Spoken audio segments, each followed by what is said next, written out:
A journalist disappeared while investigating a case that was never supposed to be connected. Before he vanished, he sent his editor one message. I found the connection. It was the last message he ever sent. Years later, investigators found his journal. The final entry was dated 4 days after his disappearance. The handwriting was his, which left investigators with two possibilities. Someone had written in his journal after he was gone, or he survived 4 days longer than anyone knew. The mystery was no longer where he went. It was who was still writing. He wasn't famous. He was the kind of journalist who noticed what everyone else missed. For 8 months, he investigated a series of disappearances across 3 counties. Police saw separate cases. He saw a pattern. Same road, same time of year, same silence afterward.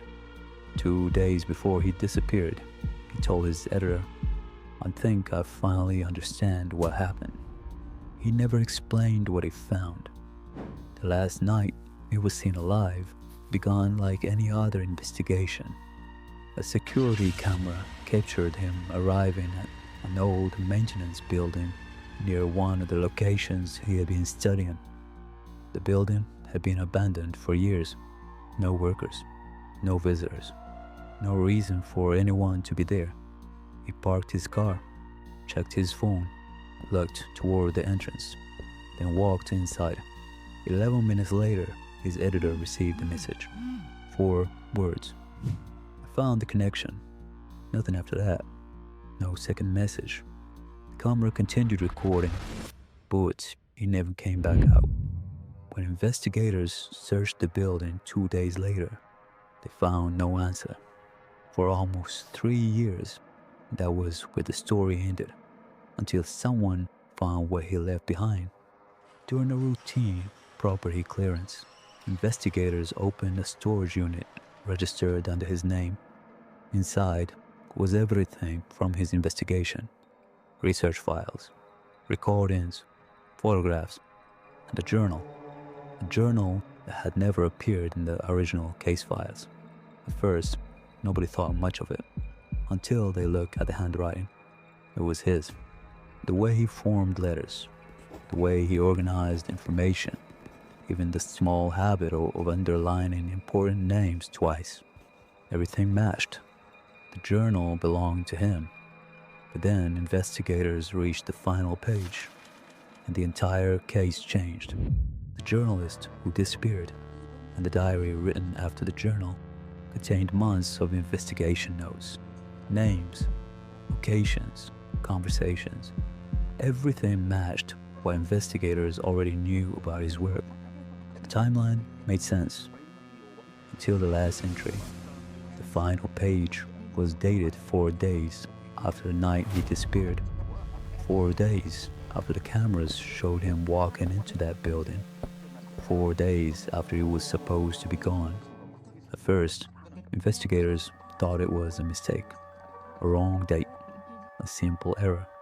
But the more they looked at it, the harder it became to explain. And the final entry looked exactly like every other page, except for one problem. He shouldn't have been able to write it. The earlier pages showed a normal investigation, a journalist following leads, searching for connections, trying to understand why people were disappearing along the same road. But as the pages continued, something changed.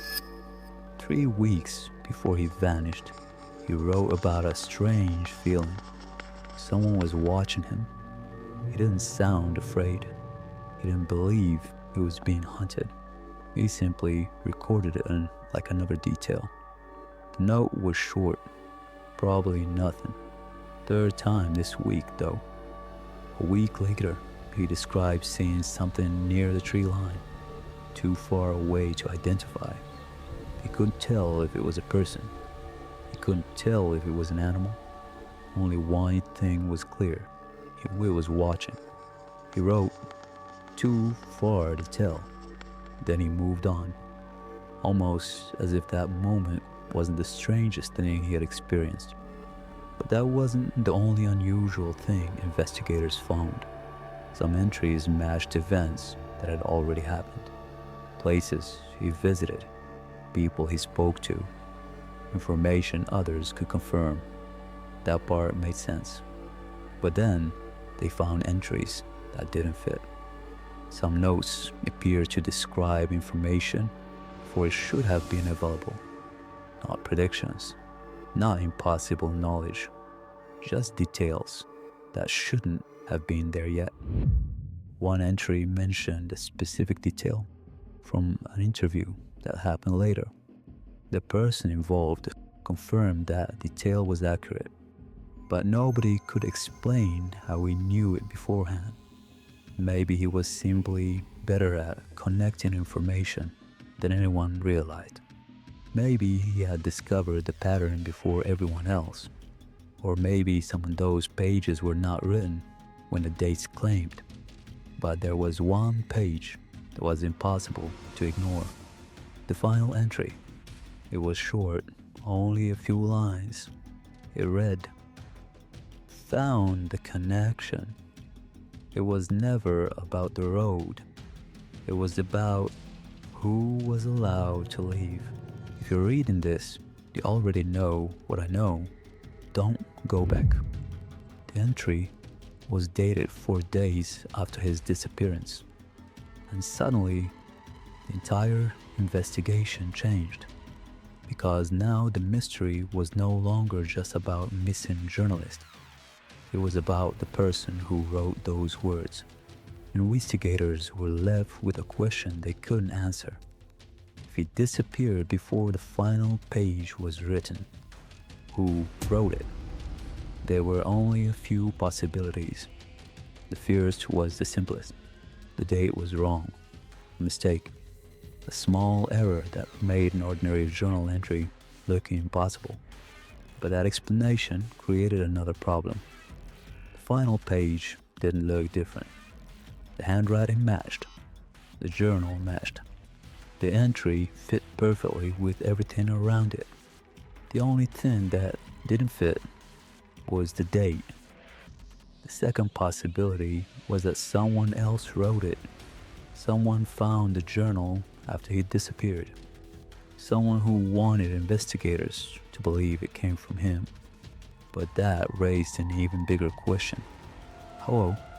Because this wasn't just copy and handwriting. The person who wrote it would have needed to understand him, his writing style, his way of thinking, his habit of following patterns. They would have needed to become him on paper. And if someone did that, why leave behind a message like this? Why reveal a connection without explaining what it was? Then there was the possibility nobody wanted to consider, that he wrote it himself, somewhere, at some point, that after walking into that building, he didn't disappear immediately, that he survived long enough to finish his investigation, long enough to write one final warning, long enough to leave behind a message for whoever found the journal. Officially, the case remains open. There is no confirmed explanation, only questions. A journalist who walked into an abandoned building and vanished. A message with 4 words. A diary found years later. And the final entry written after he was already gone. Maybe the date was wrong. Maybe someone else held the pen. Or maybe he discovered something that kept him hidden for 4 more days. Something connected to all those disappearances. Something he believed was dangerous enough to leave one final warning. Don't go back. We know the night he disappeared. We know the message he sent. We know the diary belonged to him. We know the final page exists. But we still don't know who was holding that journal 4 days later. Because if he disappeared before the final entry was written, who was holding the pen?